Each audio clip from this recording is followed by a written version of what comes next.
नमस्कार दोस्तों। चंद्रशेखर आजाद को आमतौर पर दलितों का नेता माना जाता है। कहा जाता है कि वो मायावती की लेगेसी को, मायावती के वोटरों को अपनी तरफ खींचना चाहते हैं।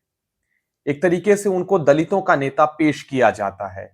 लेकिन आज चंद्रशेखर आजाद की पार्टी, आजाद समाज पार्टी ने जो ऐलान किया है, उसको देखकर ऐसा नहीं लगता कि वो अपने आप को सिर्फ दलितों के नेता तक सीमित रखना चाहते हैं।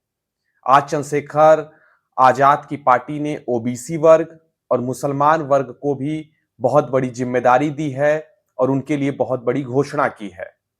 तो चलिए इस वीडियो में हम ये जानते हैं कि चंद्रशेखर आजाद अपने कद को बढ़ाने के लिए, अपनी पॉलिटिक्स को बड़ा करने के लिए, ओबीसी वर्ग के वोटरों को अपनी तरफ जोड़ने के लिए, मुस्लिम वर्ग को अपनी तरफ जोड़ने के लिए क्या कदम उठा रहे हैं।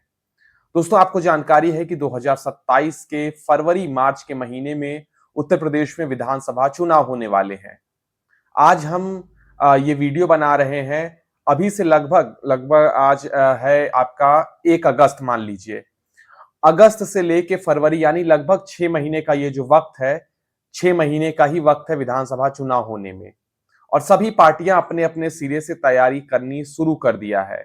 कुछ दिन पहले ये खबर आई थी कि बहुजन समाज पार्टी के लोगों ने भी अपने उम्मीदवारों की घोषणा करनी शुरू कर दी है। समाजवादी पार्टी ऐसे घोषणा तो नहीं कर रही है, लेकिन लोगों से बता रही है कि भाई आप तैयारी कर लीजिए, आप इस सीट से तैयारी कर लीजिए। मतलब लोग अपने अपने उम्मीदवारों को हिंट कर रहे हैं। वहीं आज चंद्रशेखर आजाद की पार्टी, आजाद समाज पार्टी काशीराम ने एक बहुत बड़ा ऐलान किया है। उन्होंने अपने सबसे पहले 45 उम्मीदवारों की आज घोषणा की है। जी हां, अभी चुनाव में 6 महीने का वक्त है, लेकिन आजाद समाज पार्टी ने 45 उम्मीदवारों की घोषणा कर दी। लेकिन उसके जो नंबर्स हैं वो बहुत इंटरेस्टिंग हैं, जो सुनकर आप चौंक सकते हैं। 45 उम्मीदवारों में 18 एससी समाज के लोगों को उन्होंने टिकट दिया है, क्योंकि आप जानते हैं कि चंद्रशेखर आजाद अपने आप को एक दलित नेता के रूप में प्रोजेक्ट भी करते हैं और उनको, उनके साथ जो युवा जुड़े हुए उन्हें बहुत बड़ी संख्या दलित समाज की है। लेकिन इससे भी इंटरेस्टिंग बात यह है कि उन्होंने 16 पिछड़े वर्ग के लोगों को यानी ओबीसी वर्ग के लोगों को उम्मीदवार बनाया है, टिकट दिया है, जो कि एक बहुत बड़ी बात है, जो कि एक बहुत बड़ी बात है। उन्होंने 10 मुस्लिम समाज के लोगों को टिकट दिया है और एक सिख समाज के व्यक्ति को अपना उम्मीदवार बनाया है। उन्होंने अभी घोषणा तो कर दी है उम्मीदवारी की, लेकिन अभी तो वो टिकट नहीं दे सकते। तो उन्होंने एक तरीके से प्रभार दे दिया है कि आपको इस विधानसभा में जाना है, आपको चुनाव में उतरना है और तैयारी करनी है, आप ही को चुनाव लड़ना है। और क्योंकि 6 महीने का उनके पास वक्त रहेगा, तो कैंडिडेट गली गली में घूमेंगे, लोगों से मिलेंगे और बताएंगे कि आजाद समाज पार्टी काशीराम ने हमें अपना उम्मीदवार बनाया है, चंद्रशेखर भैया ने हमें अपना टिकट देने का वादा किया है, तो हम चुनाव लड़ेंगे, आप हमारी मदद करिए। वहीं 6 ऐसी जनरल सीटें हैं जहां पर उन्होंने एससी समाज के लोगों को टिकट दिया है। तो एक बहुत बड़ी बात है कि लोग वो एससी समाज, जहां पर एससी एसटी के लिए जो आरक्षित सीटें रहती हैं, उससे बाहर बहुत कम लोग देते हैं। लेकिन चंद्रशेखर आजाद, क्योंकि उनको मालूम है कि उनको वोट देने वालों की संख्या में सबसे ज्यादा अगर किसी का योगदान होगा तो वो दलित समाज का रहने वाला है, इसलिए उन्होंने 6 जनरल सीटों पर भी एससी समाज के लोगों को टिकट दिया है। कहा यह जा रहा है कि समाजवादी पार्टी भी 84 सीटें टोटल उत्तर प्रदेश में हैं, लेकिन 84 से बढ़कर वो 100 सीटें ऐसी होंगी जहां पर वो एससी समाज के लोगों को टिकट दे सकते हैं। क्योंकि हर कोई दलित वोटरों को, मायावती का जो परंपरागत वोट था उसे अपनी ओर खींचने की पूरी कोशिश में लगा हुआ है। क्योंकि जैसे ही मायावती से दलित वोट टूटे थे, तो प्रधानमंत्री मोदी के नाम पर वो बीजेपी की तरफ चले गए थे। लेकिन 2024 में हमने देखा कि राहुल गांधी ने जब ये बात कही कि अगर बीजेपी 400 सीटें जीत जाएगी तो आपका आरक्षण चला जाएगा, और तमाम तरीके के प्रचार किए गए, तो उससे एक दलितों का बहुत बड़ा वोट कांग्रेस पार्टी और समाजवादी पार्टी की तरफ आया। अब ये कोशिश है समाजवादी पार्टी और कांग्रेस पार्टी की, एक बार फिर से गठबंधन में हम लोग उतरे। और आप देख ही रहे हैं कि इस वक्त का माहौल जेनजी का माहौल बना हुआ है, तमाम तरीके का माहौल बना हुआ है।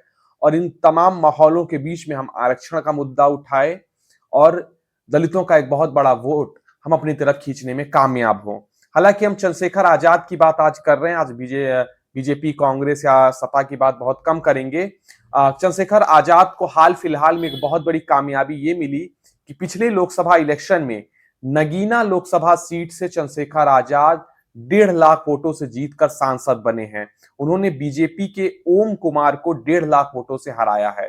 तो एक मजबूत नेता के रूप में, एक मजबूत युवा नेता के रूप में अगर मैं कहूं तो चंद्रशेखर आजाद उभर कर आए हैं। आपने देखा होगा कि अभी जब जंतर मंतर पर अभिजीत दीप के कॉकरोच जनता पार्टी के नेतृत्व में संघर्ष चल रहा था, प्रोटेस्ट होने वाला था, तो चंद्रशेखर आजाद वहां पर पहुंचते हैं, सोनम वांगचुक से ये वादा करते हैं कि मैं ये वादा करके जा रहा हूं कि यहां से लेके संसद मार्ग तक लोग ही लोग होंगे। ये चंद्रशेखर आजाद का वादा है और होता भी ऐसा है कि वहां पे लोगों की कोई कमी नहीं रहती है। हालांकि अगर मैं पिछले विधानसभा इलेक्शन की बात करूं, जिस विधानसभा इलेक्शन में खुद चंद्रशेखर आजाद मुख्यमंत्री योगी आदित्यनाथ के खिलाफ लड़ने गोरखपुर चले गए थे, उस इलेक्शन में एएसपी यानी आजाद समाज पार्टी काशीराम का क्या हश्र हुआ था। तो बहुत बेकार प्रदर्शन चंद्रशेखर आजाद रावण की पार्टी ने 2022 में किया था। महज 0.13% उनको वोट आए थे, मतलब 1% या आधा परसेंट भी उनको वोट नहीं आया था। और 110 उम्मीदवार वो खड़े किए थे 2022 के विधानसभा चुनाव में। सभी के सभी उम्मीदवारों की जमानत जब्त हो गई थी, चंद्रशेखर आजाद की भी जमानत जब्त हो गई थी। लेकिन चंद्रशेखर आजाद ने फिर 2024 में कमबैक किया और वो नगीना से लोकसभा के सांसद हैं।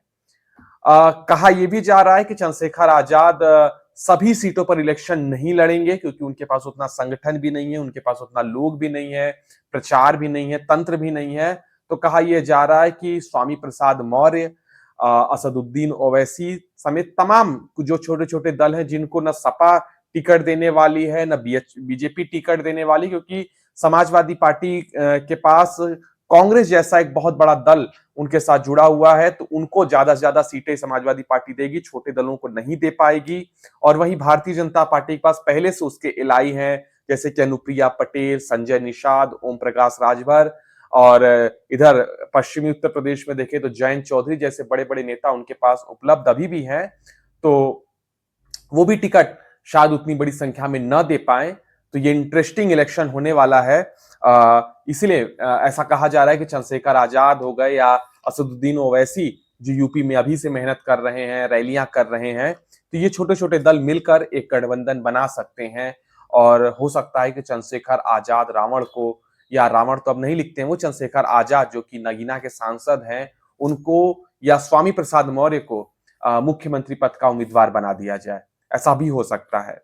तो आज की वीडियो में बस इतना ही। मिलते हैं कल फिर किसी दूसरी वीडियो में। तब तक के लिए अपना और अपनों का ख्याल रखिए। बहुत बहुत शुक्रिया, धन्यवाद।